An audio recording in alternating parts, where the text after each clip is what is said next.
Today, it's one of Sacramento's most violent neighborhoods, identified by the police chief as one of 3 hotspots for gun crimes. But people who grew up in Del Paso Heights say it hasn't always been that way. I'm Edie Lambert. And I'm Golston Dart. People from Del Paso Heights say it was a village where children were raised by a tight-knit community and small businesses thrived. It was the mid-'80s when that started to change with the introduction of a cheap, highly addictive drug. Tonight, how residents say that drug spread like wildfire, the impacts it is still having today, even decades later, and why the people affected by this say leaders need to think differently about their neighborhood. In our KCRA 3 special, Del Paso Heights, cracking an epidemic. Hi, Pastor. Hi, how are you? Yes, son. How are you? Okay. Come on in. Come on in.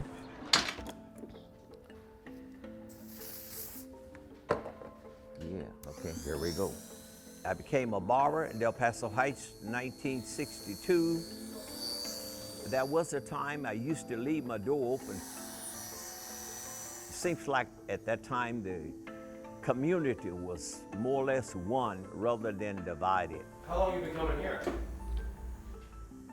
Since I can remember. I was knee-high to a grasshopper. It was a community. We moved to Vallejo 54, and then we came to Sacramento in 62. And he cut my hair because I was trying to have an afro, you know, back in the day. For me, I think the neighborhood was a lot tighter and cleaner. We used to play in the streets. You can't do that anymore. That breaking news comes to us out of the Del Paso Heights area. Police are right now investigating a homicide out on Kessner Avenue. It's near Del Paso Heights Elementary. We do continue following breaking news this morning out of Del Paso Heights. Sacramento police and the sheriff's office are investigating a homicide. We are following some developing news out of Sacramento. Police are investigating a shooting that left 7 people hurt near the Del Paso Heights neighborhood. Our youngsters, they're not just hanging out. They're not going to just be out on the block. It's reckless now, like everything is senseless. It's a different community. You wouldn't even recognize it was where it was then. It's as if that's what we expect in that neighborhood, so therefore when it happens, no big deal.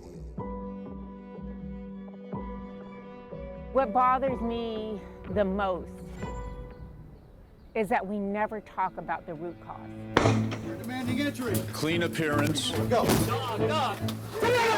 Fashionable name. I can get a $10 route, and I can sell that for $20. Make it extremely alluring. An underground of dealers evolved at every social level, making drugs of all kinds more powerful, more accessible, and more affordable than ever before. Like crack cocaine is on the rise. Drug dealing in this city is open. It's aggressive.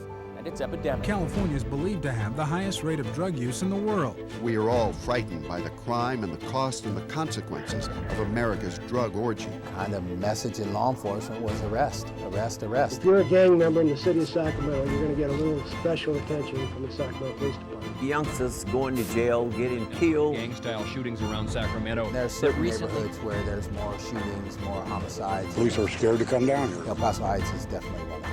He ain't with all the talking, all the bull. He trying to kill you. Del Paso Heights is still reeling from the impact of the crack epidemic.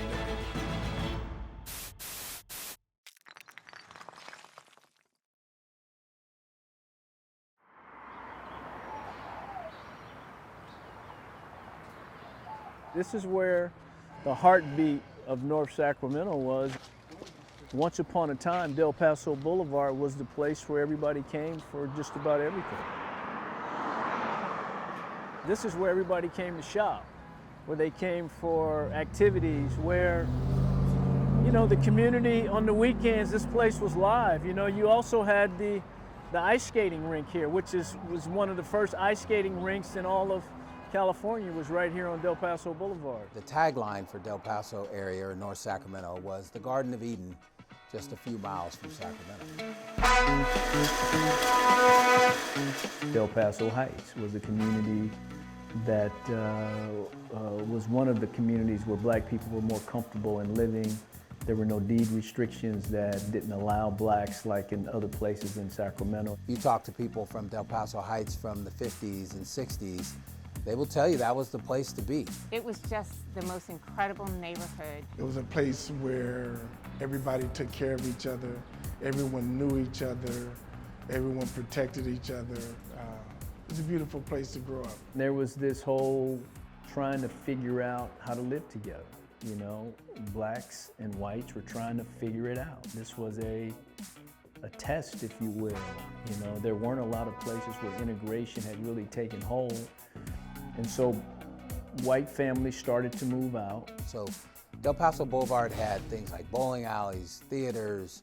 It was the place for everybody to congregate and enjoy life and have a good time, and thriving businesses and all those sort of things. But like in many neighborhoods across the country where people started moving out of these neighborhoods to the suburbs, a big part of that was we as a community built Highway 160. And it just happened to coincide around the same time that Arden Fair Mall was built. And 160 goes directly to Arden Fair Mall. Well, what it did is it cut off Del Paso Boulevard. So it really killed all those businesses. McClellan Air Force Base was a huge place of employment for people in the region, but really there were a lot of folks who had jobs at McClellan that lived in the Del Paso Heights community. The base opened 63 years ago. The Air Logistics Center proved pivotal to many war efforts. McClellan Air Force Base expects to hear early next week exactly how many will be caught in this latest reduction in force, how many will be laid off.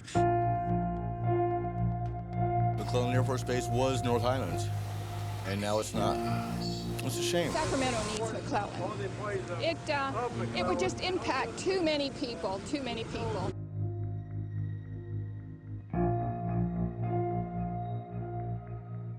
And so when McClellan Air Force Base closed, it really, I think, was a spark that really turned into this huge fire that ultimately allowed cocaine and crack cocaine to really flourish. I could almost remember the first day crack came into this community. I still love it, but it just ain't the same.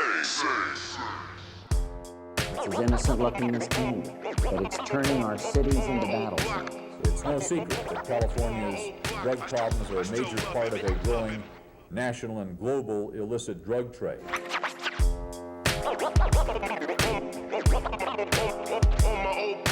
I would say right around the 9th grade, maybe around 85, when crack cocaine hit the area. I left in 1983, left for college, and then came back to a neighborhood that was almost unrecognizable. Looking back, it seemed like it was overnight. And it just spread like a wildfire. Everybody had it, everybody was doing it. It was everywhere. The impact of drugs in our community was almost immediate. And people didn't really realize how strong that drug was until it was too late. That addiction is terrible. It's a terrible thing.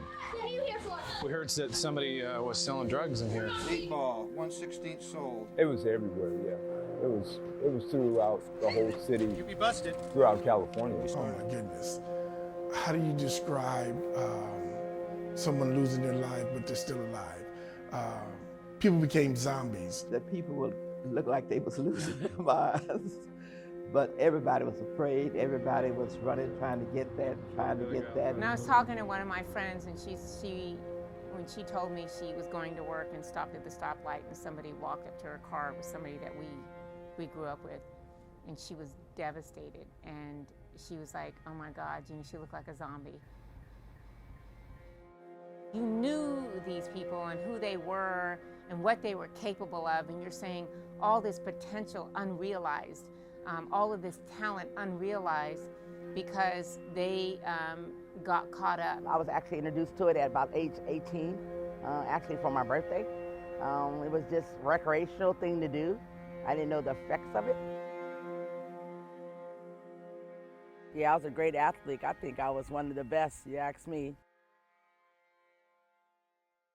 I actually played volleyball. I played basketball. and I played softball. It ruined a lot of lives. It ruined a lot of families. You're just trying to chase that first high because you can't. The second hit you take and the third hit, the fourth hit, up to the 20th hit, it can never be like the first one. So when people started using crack, most of it was more like an escapism to feel better about themselves. But I don't think they understood it was going to be this addicting and it was going to alter their mindset where they could not care for their loved ones. And that DNA, that drug-addicted DNA, has been passed down from generation to generation. If you've never fixed a problem and the drug addict is the leader in the family and that family becomes decimated over generations, it only gets worse. And that's where we're at now. The crack epidemic, I wouldn't just say that it's indicative of what happened in Del Paso Heights. It was a national problem, but it completely decimated this community. What I saw now in hindsight were people who were disassociating from reality, and that's how they were able to escape. And so when there's an opportunity that comes and you inundate a poor community for an opportunity either to make some money or to escape from reality, but there were no resources like they do for the opioid crisis. There were no resources whatsoever. And it hit, as one of the mothers said to me one time, like a tidal wave. And you were like in a hellhole and you didn't know how to get out. And that's what happened. Crack cocaine was almost certainly more prevalent in black neighborhoods than in white neighborhoods. Why? Again, because in many white neighborhoods, especially more affluent neighborhoods, powdered cocaine was the more common drug of choice.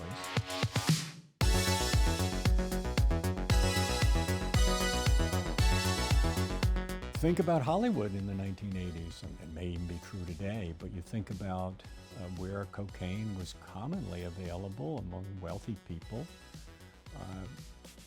and you think about the association that was the association between crack and black neighborhoods. There's no question that there was this strong racial component to it. And the penalties reflect, in part, the willingness to believe that we need these extremely long sentences to punish young black men who were primary sellers on street corners. You couldn't go to the park. There would be hundreds of people in the park. Half of the people on drugs, the other half selling drugs. How much, dude?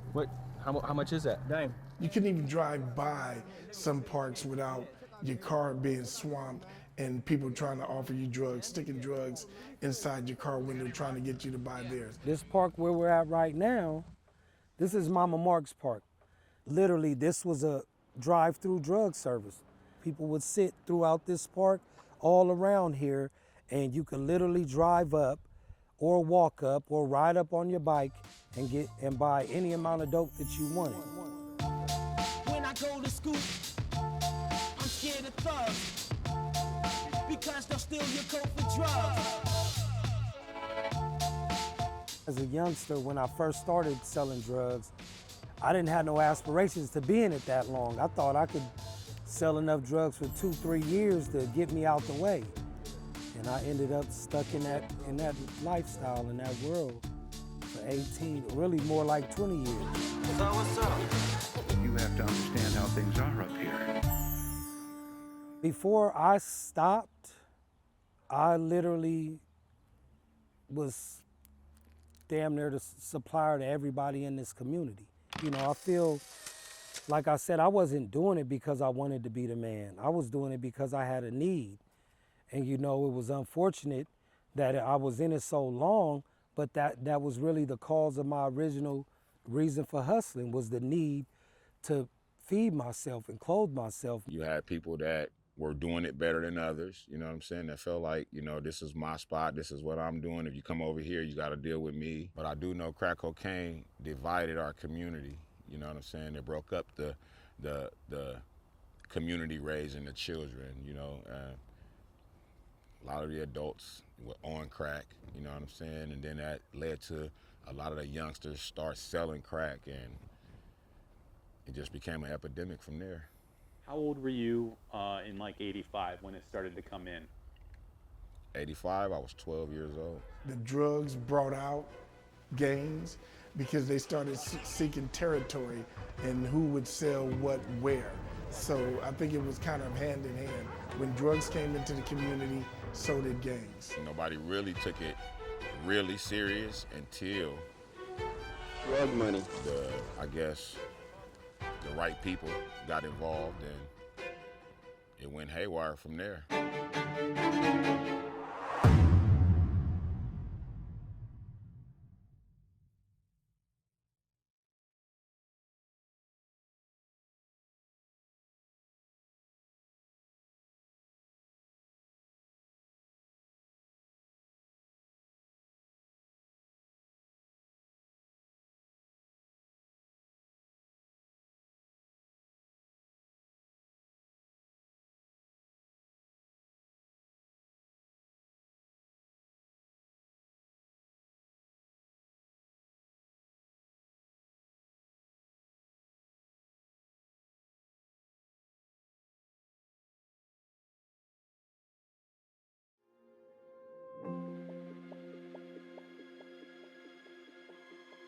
You know, gangs were just starting when I was in junior high. The first street gang started in Oak Park when I was in middle school age.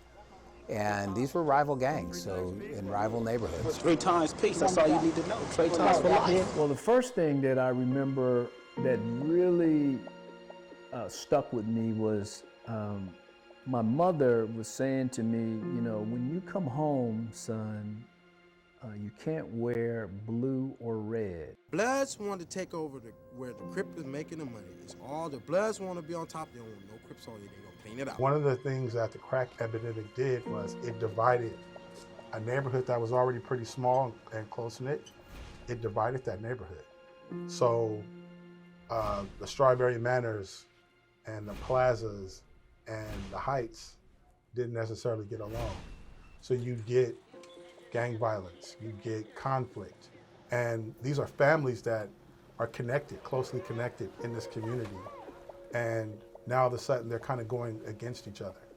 And that internal fighting and that internal turmoil really cost this community. Yeah, it was a time that if you got caught in the wrong neighborhood, if you disrespected the wrong neighborhood, wore the wrong colors, there was going to be violence. Drive-by shootings, drive-by gang bangings, this is it. Gang mentality is a very basic human emotion of pride, only it's escalated 50, 60 times, where a disturbance between you and I that can't be handled, we'll take it to the streets.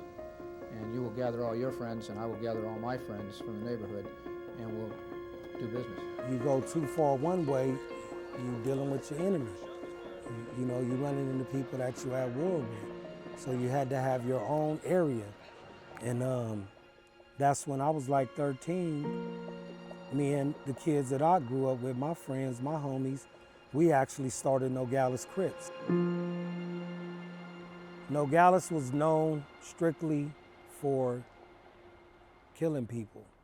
Like, don't even want to, that's something I'm not proud of. Like, but when you heard of the Nogales Crips, like, it was leave them alone. When it came down to us, we ain't with all the talking, all the bull. We trying to kill you, and that was it. I didn't get involved in drug uses, but I got involved on the other side, hanging out with some friends of mine that were drug dealers. And about 30, 40 years ago, in the middle of that, I got with them and decided I wanted to hang out and commit a robbery against another drug dealer. And again, I wasn't in that life except for that night. And it ended up costing me 21 years in prison. It was a hard time to get through. You had families turning on families. We saw a lot of killings, a lot of destruction. Very important to have a police presence here. This is one of our more challenging areas that we patrol. And when I say challenging, I'm talking about violence that we have in this neighborhood. District 2, which encompasses Del Paso Heights, was responsible for 21% of the city's shootings last year alone. Do y'all have any description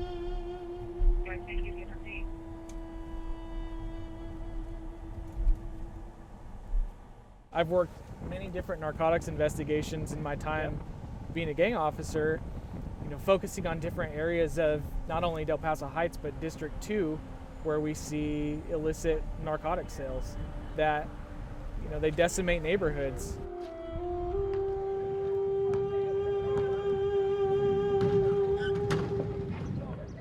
There are innocent victims who have been either shot or killed because they've been caught between two groups who are feuding because they're from different neighborhoods. My niece KK was murdered right here as an innocent bystander. Family members were simply playing tag at Mama Mark's Park near a picnic table under a tree when bullets started flying. I pulled up and she was there. My niece, her auntie was right there laying down, shot. Her daughter was shot. She said, "Grandma, we fell to the ground. Like you teach us to, if we hear that." And I told Michaela I thought I was shot, and Michaela never answered back. That's the weakest you could do, is to try to shoot somebody and kill them. That's not personal. You get people doing drive-bys, and all that, hitting the wrong people right here. My particular coach was Fred Lawson. They called him Fat Rat. Fat Rat was a special person, man. Like I said, he coached us. He was a father figure. Well, they trusted Fred to protect them. Kids look up to coaches. They're their protectors. They're like parents. And that coach fell vulnerable. He's dead now. He couldn't protect himself. So I think they're frightened. I was 2 doors down working on a house, and I heard gunshots, and about 5 gunshots, and the last one came all the way over here, and he turned around like that, and a bullet hit. I don't know where it hit him. Fred was killed last Friday during baseball practice. He was retrieving a catcher's mitt from his car when he was felled by a stray bullet. Fred is a type of person that's always trying to help the kids, always coaching the kids, and to find out someone that he have coached, shot him. That's hard for me to even think about. It was tragic, the way he left us. You know what I'm saying? It wasn't on purpose, it was a mistake, but at the same time, the wrong thing was happening. But I believe that my brother was a martyr, and he left you young people, and he left something in you to let you know that you were all winners.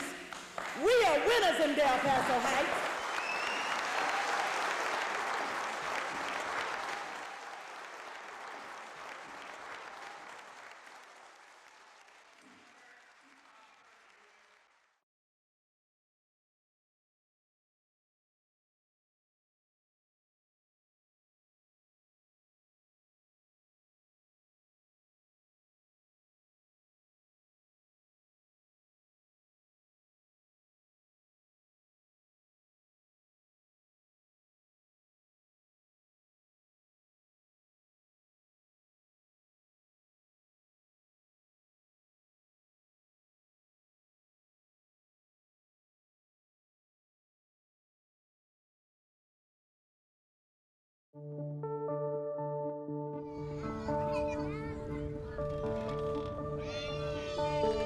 I had children, and there are days, some nights I didn't even come home, and my kids needed me. And the cocaine took that, me being a mother, away from them. When they put the crack cocaine here, it was kids raising themselves. It's pretty scary. Yeah. Would you ever take drugs or alcohol? No. So how can a child raise themselves when their parents are out on drugs, being hooked on drugs? Cocaine became their first priority instead of their children. As you coming up in the kid, you know when they're using and when they're not. So for me, I could tell, but I never told them. They stayed locked away in a room, so we were in and out, just basically doing what we do. My kids needed me, and I didn't think what I was doing was more important than their needs, and that was selfish of me. Knowing that I put myself through all of that pain, instead of reaching out and getting the help that you actually need, and understanding that my kids actually went through that, it's just sad.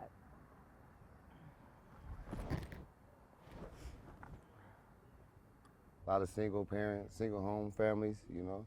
So a lot of missing fathers. It devastated the families. And once that family was divided and separated, there were no more rules. Nobody had to go to school. Nobody had to come home when the lights went out.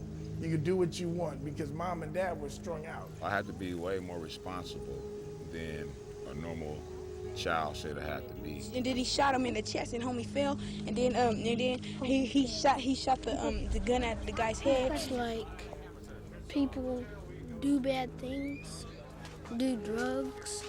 They do that in your neighborhood? Like he does. The kids been out in the street drinking and drug traffic, you know. But, you know, that goes on almost every day. I had literally no supervision. Like, I was out there on my own. You know, you'll go to bed one night, you got your bike outside, you wake up the next day, the bike is gone, you know what I mean? Man, they were doing what they had to do to get what they want at the time. You know, in desperation, you do desperate things. And so you don't see this in the suburbs because there's no need to hustle to survive. Crack money. Crack money. That's what it is. That's crack money, huh? $1,500. There's no need to sell drugs to make money, to pay rent. I sold my own mama crack. You know what I mean? That was like, and my thinking back then was, it was realistic. It really was, but it still wasn't right. But being an addict, if she didn't buy it from me, she's gonna go buy it from somebody else. And what about your dad? Dad was never a part of my household. My dad was in and out of prison. I often wonder why was our community starting to look the way that it was starting to look? Like, where did all the men go? Everywhere you turn, that was like the #1 thing to get. Sheriff's Department, you can't drive away, lady. Give me my dope. And the crazy part about it, if you got caught with it, you were doing big time for it. Oh yeah, there's a lot of people that did a lot of time. I mean, I arrested hundreds and hundreds of people. If they got out, you ended up arresting them again the next day. I mean, there's people I've arrested like 3 days in a row for the exact same thing. When I was 27 years old, I was arrested for trafficking in Nevada. And I was sentenced to 3.5 to 15 years. The most important thing to understand about the drug culture in the early 80s is society and the government labeled it as a crime, a get tough on crime problem. And as a result of that narrative, they built 32 more prisons. They came up with all of these laws to get you locked up and keep you in prison because of the crack cocaine epidemic. This is crack cocaine. We have enacted more tough anti-crime laws than at any time in the history of this state. Now, it is about 33% of the convicted felons who are going to state prison. And there is no way to cope with that other than by building additional cells, more prison facilities. Kind of message in law enforcement was arrest, arrest, arrest. It wiped out that village. Instead of giving them support because of their addiction, they were incarcerated. And that's, to me, what was so devastating. Well, I would say probably anyone with a badge is fighting drugs in California today. We have a commitment to fight drugs, and to say that tomorrow we're just going to wipe out our drug laws is impossible. Crack cocaine was sentenced at multiples longer than powdered cocaine.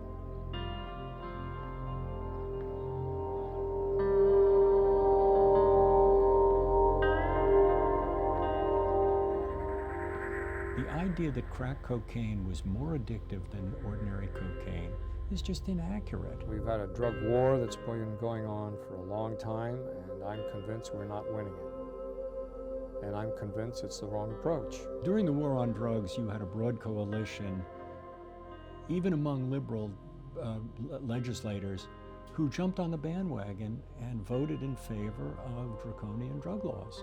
The reaction in the black community was to treat this as a major crime epidemic that had to be approached with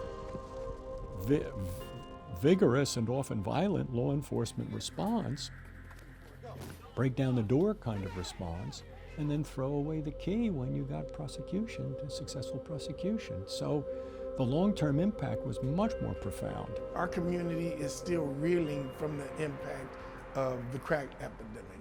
We're dealing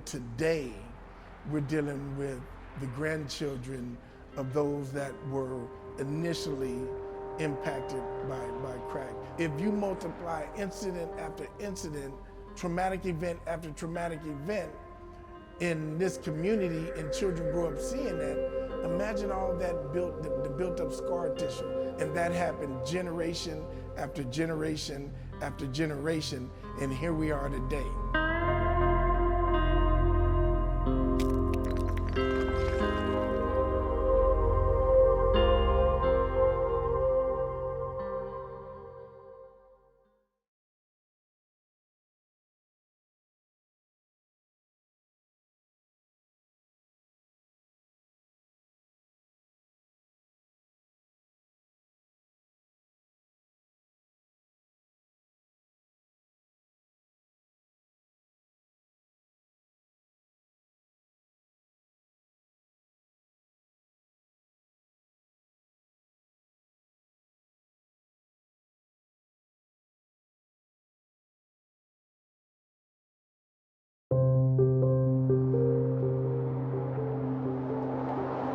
We didn't know all the damage that we were doing to the community. It seemed like this was our way out, you know. At that time, I thought that was my way out, like get enough to just get out the way. But we didn't know the damage we were actually causing the community. I was out on the yard one day in prison, and two younger guys came up and said, "Merv, it's me. We used to come over to your house with your nephew." It broke my heart because I knew instantly that the decision I made, the mistake that I made in coming to prison, made it easier for them to make similar poor decisions. And I don't know how many other young men that knew about or heard about me making a choice and ended up in prison, that had a negative impact on. And from that day, I've committed to being a positive influence in anybody's life that I touch. Where does the emotion come from? Where does the emotion come from all these years later? They're still in prison.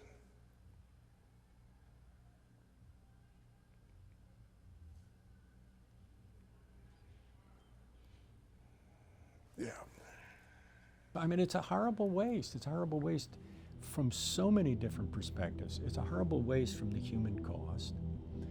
It's a horrible waste for taxpayers who put people in prison where we don't need to protect the community from the harm produced by these people any longer. And it's a harm to, it's a harm to all of us. It's a harm when you walk up and down streets where neighborhoods have been decimated, and you wonder where are the people who are 30 or 40 years old now, and we find out that so many of them are in prison because of the overly aggressive war on drugs. I think in general, the issues in our communities are even go before the crack epidemic in terms of, we don't think about these communities the way we do other communities. We don't reinvest the way we do in other communities. And so we treat minority communities often different than we treat non-minority communities or wealthy communities. We just have a totally different way of thinking. It's not just El Paso Heights. It's south side of Chicago, it's DC, it's New York. It's, it's everywhere where you are inundated with black people and brown people living in poverty and in generational trauma. As we talk, it's not just here in El Paso Heights. It's a lot of areas that was hit hard. It turned into a cycle. If one don't learn how to raise them, the next one, if they have kids, how they gonna learn? Because you can't teach your kids how to raise them if you didn't learn how.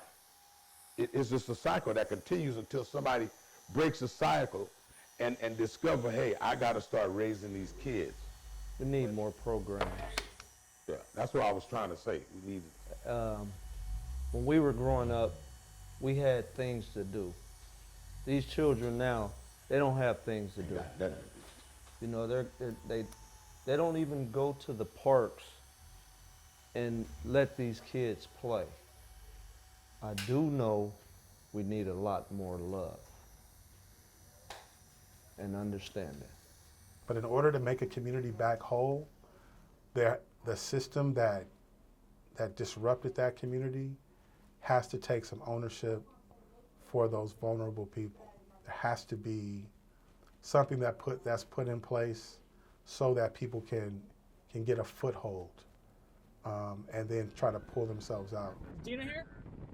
We work together with the community a lot. You know, I think of the Neighborhood Wellness Foundation and Brother to Brother, just two community-based organizations that are working with people who are involved or have been involved with violence and gangs as well. And what we are trying to do now is to rebuild that social structure, to rebuild a place of hope, a place of love, a place of support, so we can lift the next generation. What we want to do is create a space in which we have of healing circles. That's our number one thing that we provide, is a space where we can, it's a sacred space where we can connect.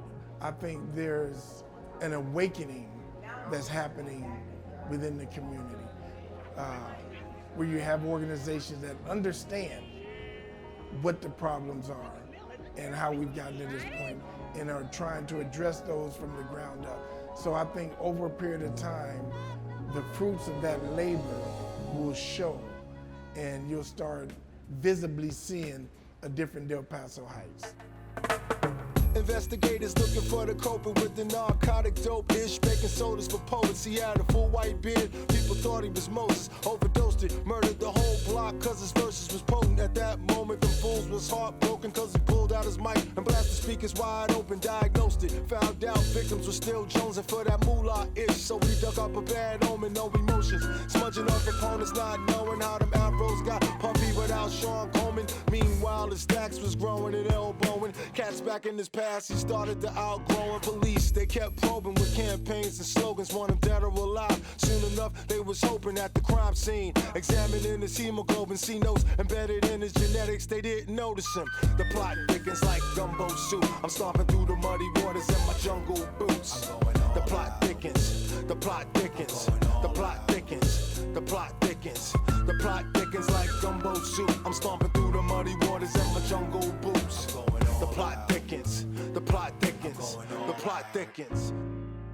International act, radical, not thinking rational, taming these wild animals, blowing out the flammable candle, pulled out the box, made them more incompatible, unnatural. The way he murdered it so casual, kept stabbing that ish. A witness said he was fanatical, killing the whole avenue with something intangible. Facts that weren't actual, leaked out to throw him on track. It was tactical, grabbed the apparatus, but he had to do it manual. Split the whole avenue with fresh holy mackerel, funerals at the tabernacle. It was drastical, media made it more graphical and more dramatical, like it was something that could happen to you. Street life crime became theatrical, villains became heroes, and youths got adapted to.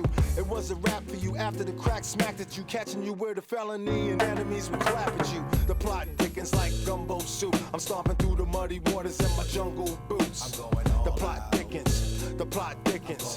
The plot thickens. The plot thickens.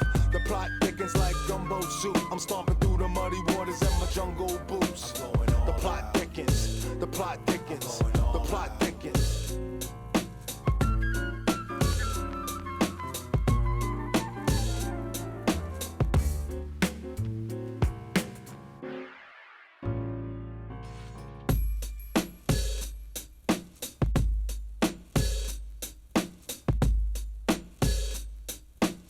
The plot thickens, the plot thickens, the plot thickens like gumbo soup. I'm stomping through the muddy waters in my jungle boots. The plot thickens, the plot thickens, the plot thickens, the plot thickens. You've been watching our KCRA3 special, Del Paso Heights Cracking an Epidemic. And the conversation doesn't end here. Yeah, after nearly a year of conducting interviews in this neighborhood, KCRA3's Jason Marks talks with community leaders about our special, the issues raised, and where we go from here. That's right after the break.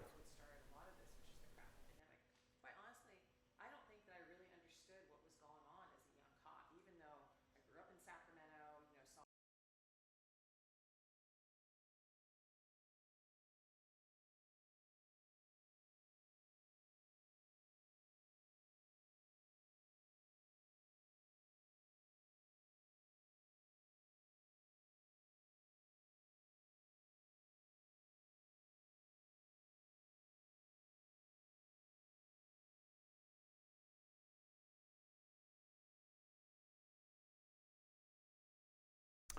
Well, welcome back to Del Paso Heights, Cracking an Epidemic. You know, we just saw the special, but we wanted to continue the discussion. And joining me now are four of my favorite friends here. We start with Mervyn Brookings, who you saw him in the piece. He runs an organization, Brother to Brother. Next to him is Betty Williams. Betty Williams is the president of the NAACP here in Sacramento.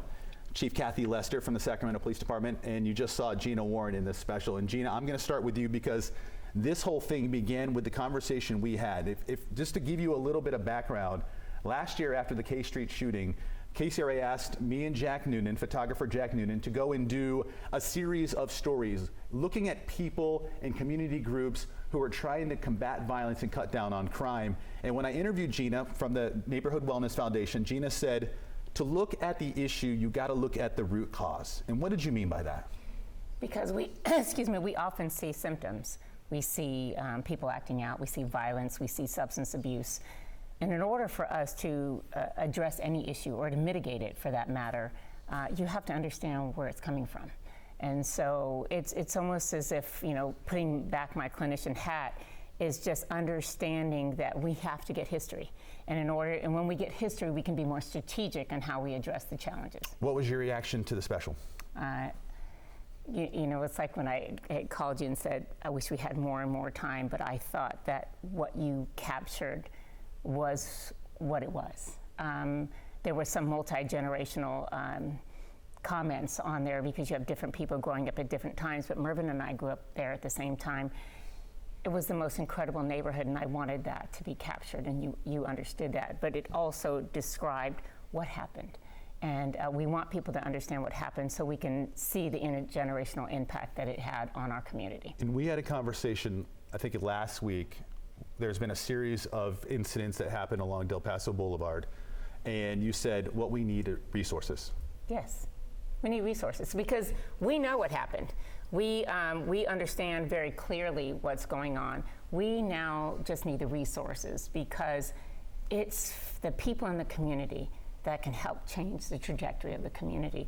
That's so critical for people to understand, is that with strategic partners, you have to include the people who have these life experiences in order to shift the trajectory. And you're on the front lines, and so is Merv with his organization, really trying to focus and trying to steer at-risk youth in the right direction. How difficult is it in today's society to do that? Well, it's extremely difficult because you have social media. And when something happens, the world knows about it. And that places a lot of pressure on the young individuals that we're trying to reach. We have to battle their immediate circumstances as well as the perception that they have that everybody knows. So, in today's world of global social media, it's extremely difficult. What do you tell them? How do you get them not to go? I mean, you talked about you used to use fists, now they use guns. What do you do? Well, it's difficult. These circumstances are different. The thing that best we can do is, as Gina said, we got to go back to where it all started and try to help give them a sense of reference of how they got to that point. And each situation is different, so we got to take one child at a time. And not only the youth that we're dealing with, we have to deal with the parents as well. We had an event a couple of months ago. We call it T-shirts for ties, and we bring in young men, and the goal is to teach them how to tie ties, give them breakfast, talk to them. What we discovered when we're bringing in these young men, we're teaching their fathers as well how to tie a tie. These are 30, 40-year-old men, so we can't just deal with the youth. We have to deal with the adults at the same time, and that's challenging.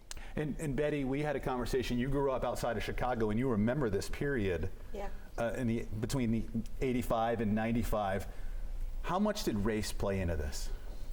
It played a lot because crack cocaine was given different sentences versus powder cocaine. And they looked at African Americans differently, law enforcement did, and legislation did. And so it didn't matter what state or neighborhood you were in, African Americans in those communities were given the worst sentences, was treated less than human. There was no discussion. And so we as NAACP really had to look at who are we putting in office to oversee these communities that looks like me? And understand that those are challenges, those are like the opioid, what we're dealing with right now. I wish we would have had those type of commitments during the crack cocaine, because we don't have that now. When we look at Del Paso Heights, it's an area that lost McClellan. Del Paso Boulevard was choked pretty much to death, essentially. How much do you fight, or how can you fight with city officials that, hey, we need Natomas, when they lost the Kings, they've now got the medical center, they've got the aquatic center. It's not East Sac, obviously, right? I mean, Del Paso Heights needs more. They do need more, and I was one of the ones that was at City Hall fighting for other resources other than aquatic center, and I even said, they get aquatic center, we get a homeless shelter. And so the balance was different. Even when I first came into presidency, one of the past presidents, Mr. Wendell Echols, who grew up in Del Paso Heights, he came in educating me, saying we need to do more for Del Paso Heights. My past health chair, Dr. Alice Banks, who has a church in Del Paso Heights, came to me and said we need to do more than what they're doing right now. And so what they brought to me, their history was the city council at the time didn't do anything for those areas that's predominantly black in Del Paso Heights. However, there was money flowing, but on the other side of the tracks of people that didn't look like me for during that time. And so our job was to agitate as well as advocate for making sure that those resources came into play. And we're still fighting for that because it's still not enough. Yeah, because you're not seeing it right now, are you? No, we are not. And Chief, I know you grew up here, so you know about this area and the era of crack cocaine. Talk about, we know we have things like Shot Spotter, where you can now sort of ping where a gunshot's coming from. You have cameras up in areas around Del Paso Heights. What are some of the things that you guys are doing behind the scenes to connect with that community? Sure. So I started working in Del Paso Heights about 30 years ago, right in the middle of what we're talking about, what started a lot of this, which is the crack epidemic. Quite honestly, I don't think that I really understood what was going on as a young cop, even though I grew up in Sacramento, saw a lot of the challenges with the base closure. And it's taken years, I think, really to understand it, and having community partners, right, that we can have conversations. So there's absolutely, a need for public safety and the tools that we use, like Shot Spotter, enforcement. But I can tell you, we're not going to be able to move a community forward unless we are working with the community. And I know we talk about that, but it really is a shared responsibility. And what I love about Sacramento, and I've always loved about Sacramento, is that we're a big city, but we're a small enough community where everybody knows each other and we have a common goal. And I think it's how we as law enforcement look at our role and what we're tasked to do in the community. It really is about bringing public safety, and that's a big change. I know you talked about it in the documentary where it was enforce, arrest. And you can have some impact on public safety, but you also create harm in neighborhoods because dads are going to prison. People, like Betty said, that we had disparate sentences, which is still a fight. So I think what we need to do as law enforcement is figure out what is the long game, what are we really trying to accomplish? And it's all the things we've talked about: youth programs, community resources, investment in those communities, community policing, and I think honestly, the last few years of what we've been doing, I feel like we're really moving in the right direction. But it's not just because of the police, certainly. I mean, it's definitely a change in mindset, but it's because we really work as partners with a lot of groups. And the people around this table, I'll tell you what, you couldn't ask for a better team to try and change what a community looks like for the better. For someone who didn't know much about Del Paso Heights, I just want to say thank you for what you guys do, because I know everyone here is on the front lines essentially with because it affects us all, trying to cut down on violence, cut down on crime. I appreciate the discussion here today. Obviously, this is a very complex issue, and it's a discussion that doesn't end here.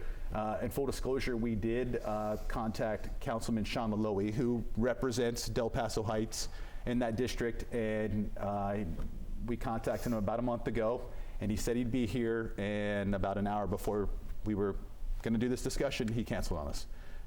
Said he had another conflict. So, we talked about resources and resources going into the community, and we wanted to ask him, what are you doing for Del Paso Heights? Unfortunately, we didn't have that chance, but we appreciate everyone coming here. And Golston and Edie, I'm going to send it back to you.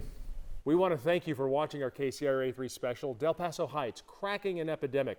We interviewed more than a dozen community members, and we didn't have time to show you their full stories on TV. So right now on our KCRA3 app, more emotional interviews, a timeline of the major events that happened here, and details on the organizations that are stepping in to help. That's posted right now on our KCRA3 app.